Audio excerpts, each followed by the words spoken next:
মন্ত্রী বলছে ওদের তেল আছে প্রয়োজন, অনেক পাম্পের মালিকেরা তো বলে তেল নেই, এই কাজ করতে হবে, সাইকেল চালাইতে হবে বাইক থুয়ে। সরকার বলতেছে তেল আছে, পাম্প মালিকরা বলতেছে তেল নাই, ওনারা ভাই বাইক যদি চালাতে না পারে এখন এটা বাইক বিক্রি করে সাইকেল কিনে ফেলাম, এছাড়া তো আর কোনো ওয়ে দেখতেছে। ঈদের পরে গতকালকেও অনেক জায়গায় ট্রাই করছি, কোথাও কিছু পাই নাই তেল। আজকে অফিস থেকে একজন ইনফরমেশন দিল যে এখানে নাকি তেল দিচ্ছে, এই ধরুন আসছি, এবং এই পাম্পটা ভালো, ওনারা তেল থাকলে সবাইকে তেল দেয় এবং ব্যবহারও ভালো। তেল তো এখন সংকট, এখন তো পাচ্ছি না কোথাও।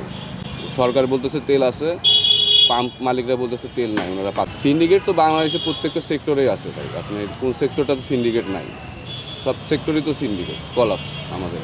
হ্যাঁ, আপনি দেখেন সরকারি সবগুলো গাড়ি তেল পাচ্ছে, ওরা তেল পায় কই? বাইরে 150 টাকা লিটার, 2 লিটার তেল নিছে গতকালকে, তাহলে বাইরে তেল কই থেকে আসতেছে? অবশ্যই সরাসরি ঢুকে যাচ্ছে, কোনো সিরিয়াল লাগতেছে না। বা গণপূর্ত মন্ত্রণালয় দেন সব গাড়িতে ওভারলোড তেল আছে, আমরা পাইতেছি না সাধারণ পাবলিক। সকাল থেকে তো অনেক জায়গায় পাম্পে তেল নেই, এরা বলে তেল নেই।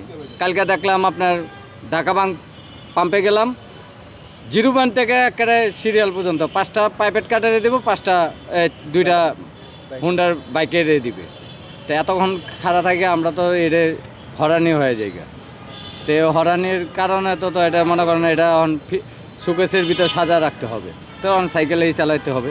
গরমে আরাম নিয়ে হবে না হাহুতাশ, ঘুরলে পরে ওয়ালটন ফ্যান বাতাস আর বাতাস। বলছে ওদের তেল আছে প্রয়োজন, অনেক পাম্পের মালিকেরা তো বলে তেল নেই, বাইকে এই কাজ করতে হবে, সাইকেল চালাইতে হবে বাইক থুয়ে। মানে এরকম দীর্ঘ মনে করেন কাজ ফালা থুয়ে এখন আমরা এরকম লাইন ধরি, তাহলে আমাদের সময়টা কেমন যাচ্ছে? কাজ করব না তেল নিব লাইন ধরে? চালাবো না কেন? আর তেল যদি এই ট্যাঙ্কিতে না থাকে ঘরে বসাই রাখবো, আর কী করার আছে? কিন্তু ওই যে তেল নিয়ে অনেকের দেখি যে বোতলের ভিতরে রাখে, এটা দরকার কি? তেল থাকলে চালাবো, না থাকলে চালাবো না, এটা চালাইতে হবে, কথা আছে। যারাদের বাইক নাই তারা কি চলে না?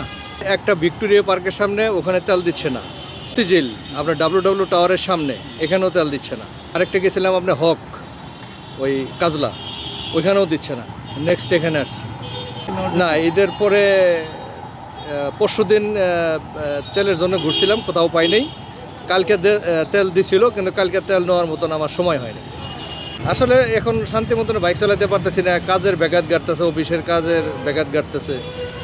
যেটা হচ্ছে যে আগে তো মনে করেন 2-10টা মোটরসাইকেলের সিরিয়ালে দাঁড়ালে তেল পাইতাম, এখন দেখা যাচ্ছে যে মিনিমাম 70, 80, 100, 150 বাইকের পিছনে 1 ঘন্টা দেড়েক বা 1 ঘন্টার আগে হচ্ছে না কোথাও।